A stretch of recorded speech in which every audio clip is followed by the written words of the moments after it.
Rapture is the first incident जो हम लोग अभी आमने सामने करने वाले। द फर्स्ट इंसिडेंट जो होगा, ये युद्ध की चर्चा होगी, युद्ध की तैयारी होगी। तो पहला चीज, ये लोग एकत्रित होने के पहले प्रभु अपनी दुल्हन को एकत्रित करने वाला है।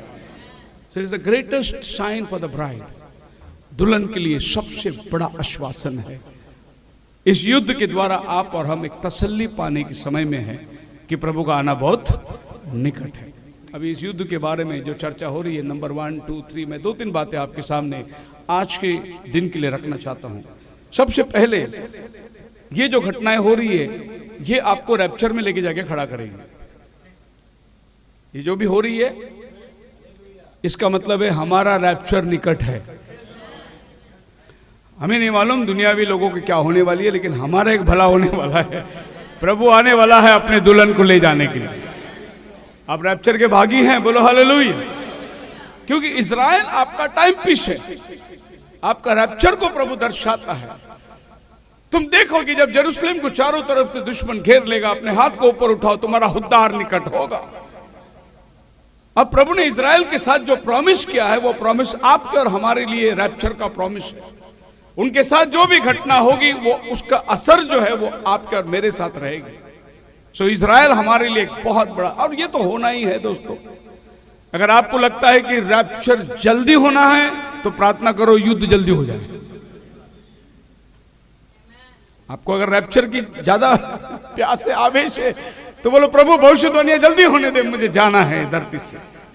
Second thing, the antichrist will reveal, Daniel chapter 9 verse 27। दूसरी घटना जो अभी बहुत ही जल्द आने वाली है, वो क्रिस्त विरोध प्रकट होने वाला है। क्योंकि इस शांति की भंग होने के वजह से एक झूठी शांति को ले आने के लिए एक व्यक्ति आएगा और वो एक करार बांधेगा। उस व्यक्ति का आना बहुत निकट है। और इस प्रोफेसी के साथ साथ आप अपनी मैसेज को जोड़ के देखिए, जो नबी ने कहा कि एक आखिरी पोप आने वाला है, वो अमेरिका से होगा। शिकागो का जन्मा हुआ एक पोप, जिस शहर में नबी ने बहुत ज्यादा संदेश दिया है।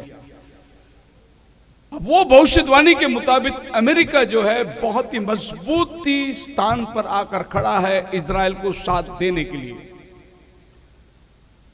और याद रखना कि बाइबल कहती है कि एक करार बांधने के लिए व्यक्ति चाहिए, और बाइबल उसको कहती है, and he shall confirm the covenant with many for 1 week. ही लिखा है, देखिए। और ये ही जो है, ये छोटा ही है, ये कैपिटल ही नहीं है। क्योंकि जब बात कैपिटल ही बनेगी तो यीशु को चला जाएगा। ये छोटा ही इसलिए है, ये यीशु की जगह में एक डुप्लीकेट साइन करने को आने वाला, मैं मसीहा हूं करके आएगा। And for 1 week, and in the midst of the week, he shall cause the sacrifice abomination, cease for the overspreading of abomination. He shall make a desolate even until the consummation and determination shall be poured upon the desolate. प्रभु का प्रकोप उतरने के पहले ये घटना घटने वाली है। और ये एंटी क्राइस्ट जो है सीन में राइज होने का टाइम आ गया है। क्योंकि अभी ये जो तनाव चल रहा है, इस तनाव के अंदर कोई एक गठबंधन आएगी जो उनको बोलेंगे शांति शांति। अब हम एक वाचा बनाएंगे और उस वाचा के मुताबिक जो है ये जमीन का कस्टडी मेरे हाथ में होगा। वो अपने हाथ में कस्टडी ले ले। और ये आदमी को सीन में अगर आना है तो ये युद्ध का होना जरूरी है। क्योंकि जब तनाव बढ़ेगा तभी आदमी की जरूरत पड़ेगी। अब लोग बोलेंगे भाई उसको बुलाओ जल्दी, उसको बुलाओ जरा, एग्रीमेंट कराओ, एग्रीमेंट कराओ। और याद रखना वो आदमी आया एग्रीमेंट में, आपको और हमको जाना होगा। एंटी क्राइस्ट रिवील होने वाले का टाइम बिल्कुल। अब एंटी क्राइस्ट कौन है तो मैं बाद में बात करूंगा, लेकिन नंबर 3 में जाएंगे। जैसे ही आदमी आके एग्रीमेंट बनाता है, उस समय से लेकर ट्रिबुलेशन स्टार्ट हो जाता है। और ट्रिबुलेशन महासंकट काल जहां खत्म होता है, वहां पर क्या होता है? प्रभु यीशु मसीह सफेद घोड़े पे सवार होकर ये धरती पे राज्य करने को आ रहा है। 1000 साल का प्रभु का राज्य शुरू हुआ। Third incident. सो ये ईरान और इराक के वार से संबंधित सबसे पहली चीज रैप्चर आपके सामने है। दूसरा, जैसे ही रैप्चर होता है एंटी क्राइस्ट रिवील हो जाता है। और तीसरा, इमीडिएटली एंटी क्राइस्ट अपना रूलिंग स्टार्ट करता है और उसके पीरियड खत्म होते होते महा ट्रिब्यूलेशन, जहां पर 2 नबी भी आते हैं, वो कत्ल किए जाएंगे, यरूशलेम में पड़े रहेंगे, 3 दिन उनकी लाशें रहेगी, वो पुनरुत्थान होंगे, आसमान पर उठा लिए जाएंगे। और फिर क्या देखते हैं, रेवलेशन चैप्टर 19 के अंदर यीशु मसीह श्वेत घोड़े के साथ संतों के साथ नीचे आ रहा है। ये पृथ्वी में एक बहुत बड़ा युद्ध होगा। वो युद्ध इंसानों का नहीं होगा, वो युद्ध प्रभु यीशु मसीह ये धरती के सभी राज्यों को मिटाकर अपना राज्य स्थापित करने के लिए आने वाला है। उसके पीछे एक बहुत बड़ी सेना आ रही है।